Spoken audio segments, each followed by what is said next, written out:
Hello. Please state your name for the audience. My name is Nikolas Kron. Thank you. People decide to run for elected office for a variety of reasons.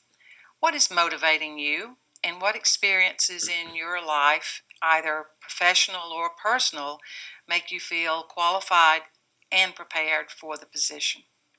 So, the question, I guess, for any candidate, why are you doing it?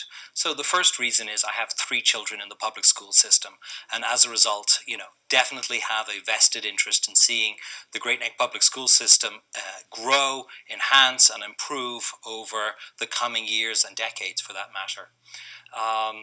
As I look at how the world is changing, the connected economy is changing, I really believe that we as a school district need to keep abreast of these technologies and make sure that they get well integrated into the classroom and into the educational process. Not saying that technology is a panacea. We still need our teachers. Without this one-on-one interaction in the classroom, there would be no education. But that said, we have to stay abreast of that technology and make sure it gets nice and seamlessly integrated to improve the experience and to get our children ready for what the outside world looks like. I come from a professional consulting background. I was with Ernst & Young and Capgemini and other consulting companies. And I learned very quickly on how to deal with lots of people with complex ideas, getting them to find consensus, bring them together, and then to be succinct and to summarize those ideas so as other people could start to understand, digest, and ultimately use that thinking in the next set of decisions. And I would like to bring that type of experience to our children, to our Board of Education, to improve the whole process and to help our district grow and enhance. Thank you. What do you see as the role of a Board of Education trustee to be, and what do you think are the functions of the board? Right. So, the role of a Board of Education trustee to me is primarily to listen to our community, to understand what the needs and the desires of all of the stakeholders in this wonderfully diverse and growing community are. So I would like to say that the first thing would be to understand what everybody's needs are, both community, parents, children, and of course our educators. And then that type of information and input has to be digested and has to be filtered and shared with the other board members and discussed and understood. So there's that level of being able to understand and bring ideas and then share them and make decisions based on that. But simultaneously, as a board member, I think that you have to stand up and take the hard decisions and understand the financial decisions and the realities, because we would all like shiny and new and great state-of-the-art technology and buildings and programs. But, there is also a hard reality, trying to balance what the community wants against what the budget will allow, understanding that certain things have to be saved up for and maybe phased in over a couple of years rather than taken immediately. So I think as a board member, it's a combination of listening to the needs and balancing it against the budget, and also being a spokesperson for the board in the community to share this sort of reality and make sure that the community is aware of what's going on. Thank you. What do you see as the biggest challenge or challenges facing the school district in both the next year and 5 years from now?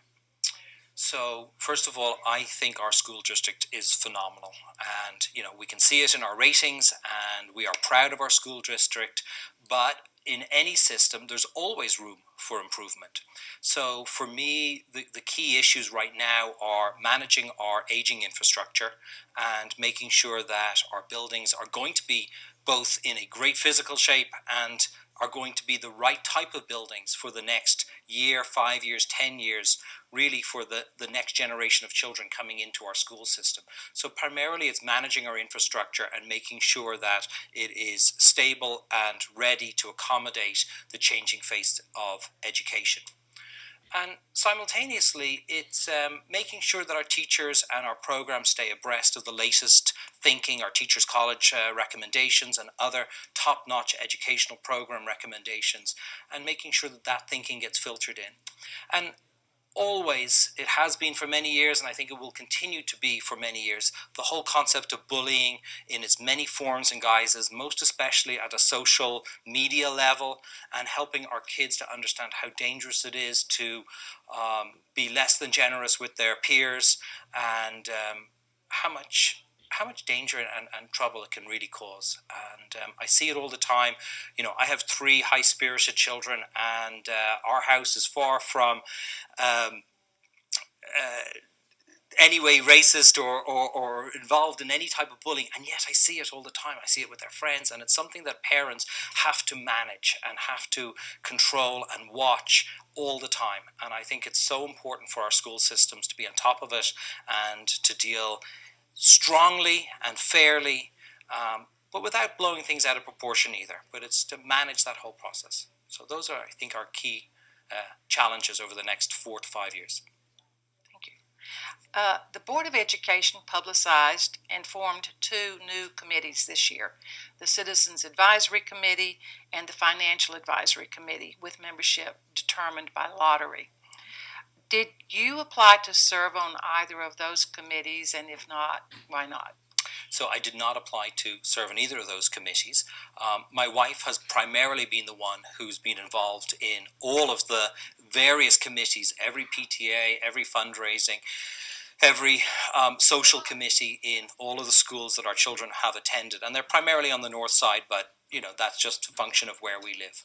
I've always quietly been in the background supporting her and supporting my children in their educational process.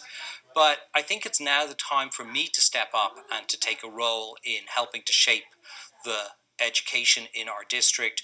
I think it's a time in my life where I've got the flexibility to spend working in committee and on a board, and be able to devote the time to all of the pressures that being involved in the Board of Education would require.